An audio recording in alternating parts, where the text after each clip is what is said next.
We should remember a few dates.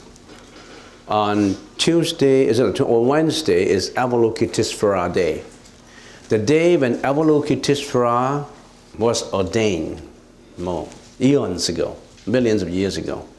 Now that's the day that was chosen for the ordination of two people in our temple. Two devotees. One is a lady, the other is a gentleman. So one is to be ordained into seminary, and one is to be ordained into seminara. On the 23rd will be the ordination date. The ordination of the seminara and seminary. The day before will be the tonsuring date. I traced the etymology of the word. It traced back to a religious cutting hair. Religiously, cutting away the hair is the tonsuring of the head. That means there's a time when the hair is shaved off, and there's a certain ceremony that will be performed during the tonsuring, one day before the ordination, in the evening. So 5:30, we will do the repentance ceremony, and then we have tonsuring, and at the same time will be some chanting. And then the next day will be the ordination, and then we start at 8. The tonsuring itself is not that long. It could be about just an hour, 45 minutes, but the ordination is of course longer. The ordination procedure for the 22nd, I have compiled the formal ordination procedure. It's 30 pages, Chinese written manual for the ceremony. I plan to translate it into English so that maybe next year we can do a short time ordination. There's such a thing as a 7-day ordination for people. So in other words, if you want to, I want to come to be a monk for 7 days only, or some to a seminary for 7 days only, then I'm organizing such an event for next year.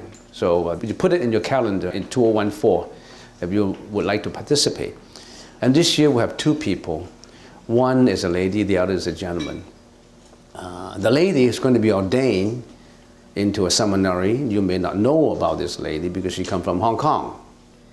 But there's another gentleman who would be ordained, and this gentleman, you already know him. So I have to let the cat out of the bag. I can't just let the cat be hiding in the bag. I have been hiding it because he does not want this disclosed until the last moment, because it is believed by many devotees that if you release the information too early, there's got to be a lot of hurdles and obstacles that will prevent you from doing that. So doesn't want to disclose. And this person I can disclose to you now because he already disclosed to the staff. So this person who's going to be ordained is Richie. That will be ordained, and he has already planned it for 3 years since he came to the temple 3 years ago. He graduated from university 4 years ago, and then he went to Shanghai to look after his mom because his mom was sick for approximately a year, for 9 months. And during the 9 months, he also had a personal tutor from the Fudan University in Shanghai for learning Chinese. So he had a very progressive development in the learning of Chinese. And he's born in Canada. He's a local born. He's a Canadian born Chinese. And, but he is able to master the Chinese language, more or less. But he's, of course, there's no such thing as a mastery of a language. I've been learning for English for 50 years, and I'm still a learner. I have not mastered it. Who can say I'm the master of the English language? No, nobody.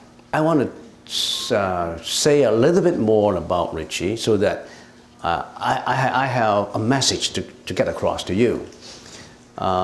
In many situations, when a person wants to be ordained as a monk or a nun, if the news get released, we always think, oh, Maybe he lost his girlfriend.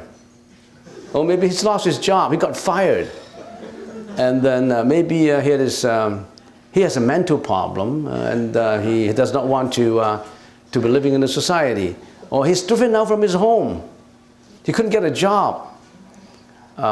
He gets sick and tired of the university. He gets sick and tired of life. That's the reason why he want to get out from there and to getting into the temple. Or he has no ability to get in the job. That's the reason why he want to depend on the temple for food and lodging. Most people are so negative when they think about this. I would like to get the message that doesn't happen to everybody.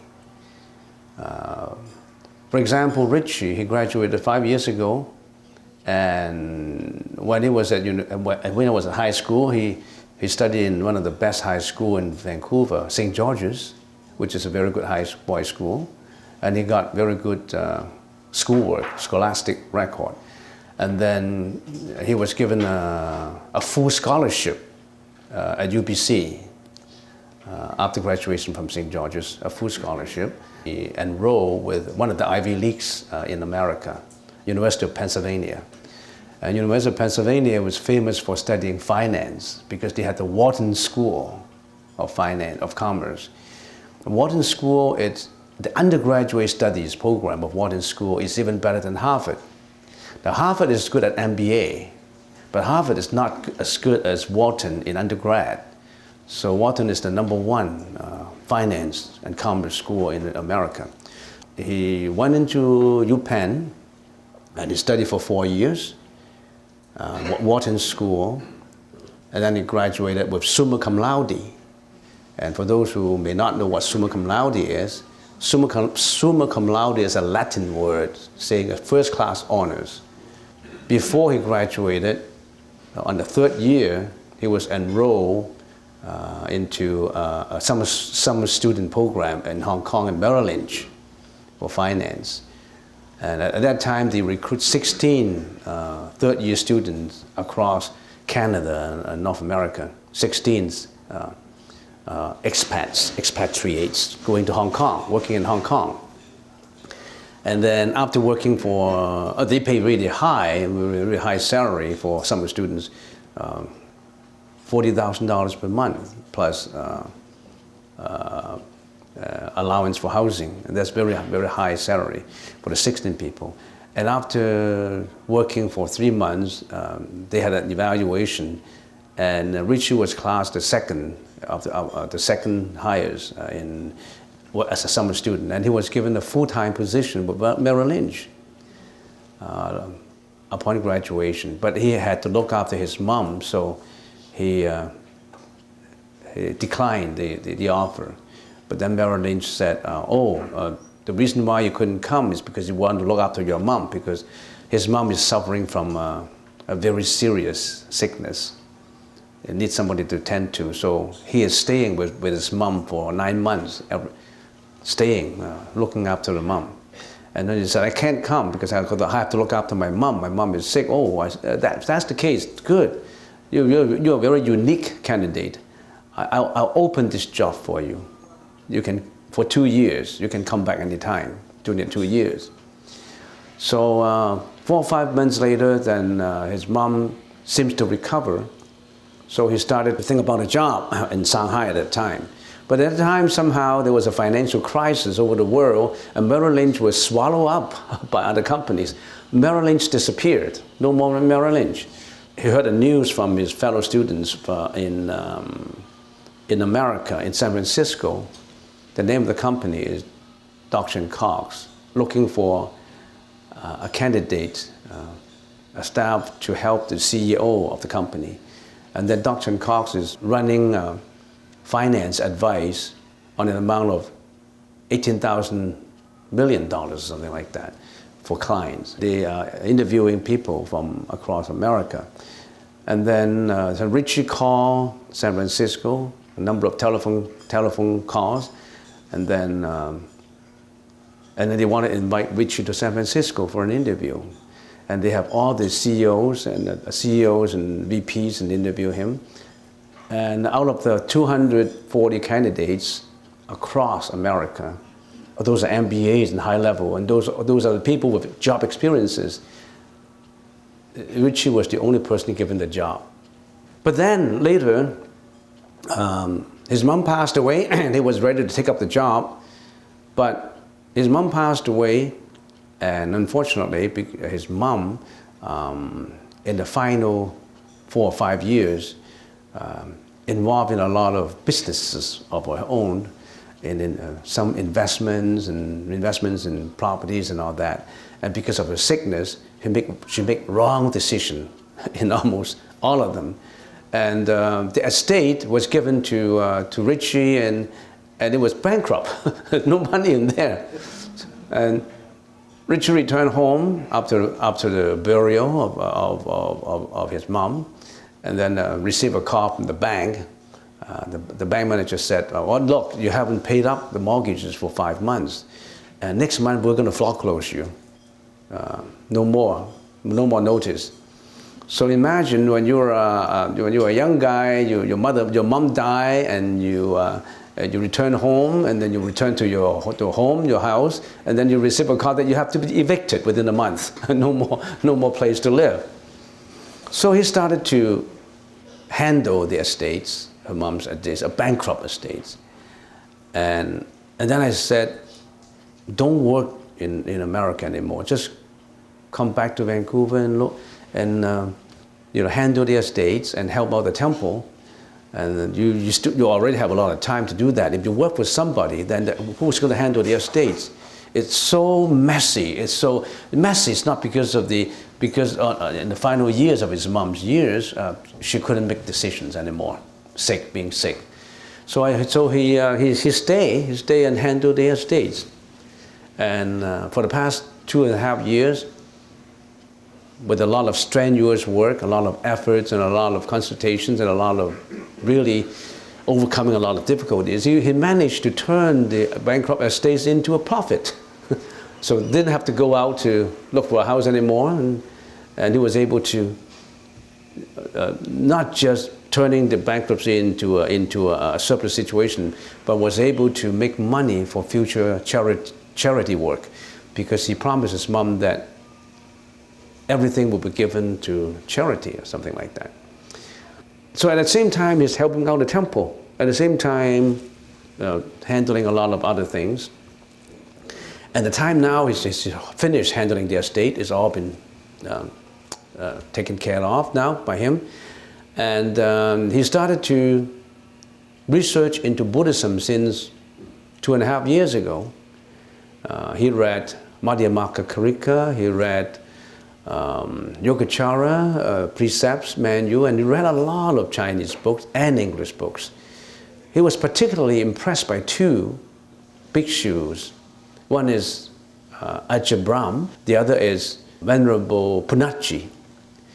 These are enlightened people. Then he started to change. He started to meditate 2 hours, 3 hours per day. And then at the same time, he was doing the triathlon. And a year and a half ago, he told me, because in the triathlon, he always mixed with the professional trainers. And he himself got a professional trainer for the triathlon too. You know what triathlon is? Yeah. And then he told me that I have a little bit of enlightenment. I said, what enlightenment? So if I use my discipline and my consistency in being trained in triathlon, and if I use that in Buddhism and in enlightenment, I could be a Sotapanna within a few years. Well, I said, yeah, you could be. If you discipline yourself so much, because in triathlon, you have to practice jogging for 1 hour and swimming for another hour and bicycling for another hour, 3 hours per day. Discipline, and so that you can catch up with the others. So he said, wow, if that kind of discipline can be applied, because he is a person who believes in discipline. So I said, yes. So he started to change. And then I said, to be a monk, you need to be a celibate. You're just a young guy, you're 26 years old, can you be a celibate? I mean, you have to give up all your man and woman relationship for once and for all. Are you willing to adopt a celibacy without even try before to attain enlightenment? Who has achieved celibacy and going towards enlightenment without having relationships? Very few people. But he said, then maybe I'll practice the impurity visualization. So he started to practice the impurity visualization. Remember that the four contemplations, visualization of impurity, he's found is very effective. That kind of idea, that kind of relationship idea, that kind of non-celibacy, and in other words, essential pleasure, desire, and all that, gradually would be minimized and minimized to a degree that you don't need it anymore. You don't need to, of course you have to practice it every day. If you don't practice it, it comes back again. The reason why we reincarnate, the reason why we come to this karma world is because we have that desire. And Freud, one of the well-known psychologists, said that sexual desire is nothing but a release of tension. Once you accumulate all this sexual desire in you, in your mind, you are building up tension. And when the thought gets so strong, you are pressurized, you got to release it. You're looking for release of this pressure. And it's nothing but a release of the pressure. But then, of course, everybody has to practice it every day to achieve the purity. So that's the story. So that's the story I want to tell you, because I want the reason I want to tell you this is not to aggrandize, is not to praise, to overpraise anybody's good deeds. It's a message to you. Not everybody is using, is ordained because he couldn't have any work to do. In other words, not everybody is using ordination and being a monk in the temple. Not everybody is using that as an escapade from the daily lives, the boredom of daily life, or the hustle bustle of the daily life. Getting into a temple and become ordained is not an escapade. You don't escape something to get into a temple. It's an advancement. It's a spiritual advancement going further and further. If you can get into the path of celibacy, you're already on your road to enlightenment. Because who can? Very, very few people can. Even if you can, maybe you're already senior. You don't need it anymore. For the young guy, it's very difficult. But that's what it is. The message is, don't think that being a monk is an escapade from the hustle bustle or the boredom of life. It's not the escape life. I talked to Richard this morning. Richard said, "Oh, don't mention anything. You know, nobody. You know, when, it's an exaggeration. It is not. The message is, don't think that you will live forever. Death confronts you anytime. When you die, you don't have any more time to practice. You're going to roll with your karma into the next life. Who knows what your next life will be? When you're 60 years old, you think, I can live for another 30 years until I'm 90. Who can guarantee that? Nobody can. You are competing with the ticking of time. Time is always ahead of you. You can't beat time. It beats you. Sakyamuni Buddha gave up his throne to be the king, to become an ascetic. So if you think that becoming an ascetic, become a monk is an escapade, think about it. He has the luxuries of the king. He didn't want to be the king. He wanted to find something beyond. He wanted to find something that surpassed luxuries, that is more wise than that. Will you explain once again what happens when a person dies? When a person dies, if he's clinically pronounced dead, no breath, of course, no more breathing, but his alaya consciousness, according to the sutra, will leave the body. It may leave immediately. In other words, the consciousness, because there are 8 consciousnesses. There are 8 altogether, but the 8th one is called the storage, the store consciousness, or the banking consciousness. So when you die, then everything shrinks into the storage consciousness. Your eyes can't see anymore. I think the eyes could be the first function to leave you. Because when a person dies, the doctor shines a flashlight into your eye and opens your eyes and say, oh, this person is dead. because the pupil no more functions. The retina reflects onto the brain, and then you have a reflex action for you to see. But then, when you die, that function is gone. You won't have that function. You can see from the outside. So your eye function is gone. And then the next will be what? Your smelling function will be gone. Your taste function is gone. And then your touch function is gone. And then maybe I'm guessing, but I still have to check into it, your hearing function is gone. So your hearing more or less go at a later stage. If you are the relatives of the dying person, don't cry. Because if you cry at his bedside, so he's so cherishing his lifetime that he didn't want to go. He is so agonizing because the fact that you're crying, it makes him feel sad, grief-stricken. He don't want to go. He wants to attached. So he can't. His consciousness can't leave the body. So don't cry. Don't cry and don't argue. Don't laugh. People argue when a person's died. Argue on what? On the estates. The sons and daughters. When a person dies, a rich man's die, and then the elder son may say, look, dad's dead, so I'm going to look after all these things and I'll let you know what happened. No, let's do it together. No, I already got a lawyer for you. No, we better hire a common lawyer. And the second son said, no, I think that it's fair that we have a meeting. What kind of meeting? I'm the eldest son. And the third son said, no, we have to be fair. Father's property should be distributed evenly. So they have an argument. And this poor old man lying in there, he still can hear all this argument. He was so infuriated. He wanted to get up and punch these guys, but he couldn't. He can't move anymore. So one asked me, when a person dies, he can't move when he dies. When you die, you can't move. So the hearing function's gone. And then slowly the eighth consciousness will leave the body. It may leave the body instantly. It may leave the body within 7 days. It should leave the body within 7 days. Or on the 8th day, will leave the body. Where does it leave the body is at certain locations. I don't want to get into details on that. I can talk about it later. It leaves the body from certain locations. And people say, judging by where the consciousness leaves the body, you know where that person is going to reincarnate into. I'll get into detail later for that. So 7 days later, the consciousness will leave the body. And what is this consciousness? You can't see this consciousness.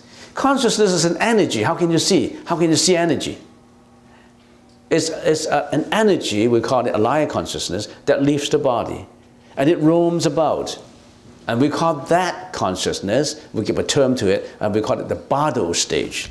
B-A-R-D-O, the Bardo stage. Being would roam around. He's still around. But he can't stay for too long. Maybe for 49 days. And then he will roll into the next form of reincarnation. In other words, he gets into another body. He becomes another person. He becomes a baby in the mom's embryo. Yes?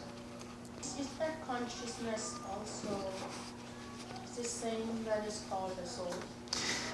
Does not matter what name you call it. I could call it A or B or C or D. Doesn't matter. A name is a medium to think. If you don't have a name, you cannot think. Imagine if orange, we don't call it orange. If flowers, we don't call it flowers. If nothing in this world has a name to it, can you think? Because my understanding Yes. is in Buddhism, there is no belief that there is soul. Buddhism don't believe in the soul? Yes. Who's that soul? Yeah, no. In some of the books it says, but not every book is right. We don't claim that to be wrong. Sometimes when you read a book, don't just attach to the common English meaning. You can call the soul your consciousness. You can call the soul your alaya, vijnana. It's something, it's an energy that leaves the body. Somebody call it the soul. Somebody call it energy. Somebody call it, I don't know. What name do you like? Don't just say, oh, Buddhism does not believe in a soul. So whenever anybody's called a soul, no, that's not Buddhism. That word soul is shooting out from your mouth. That's not Buddhism. No, that's not the way to judge. No, it's the meaning. The soul is just what is left of, what is the related, I don't know how you call it.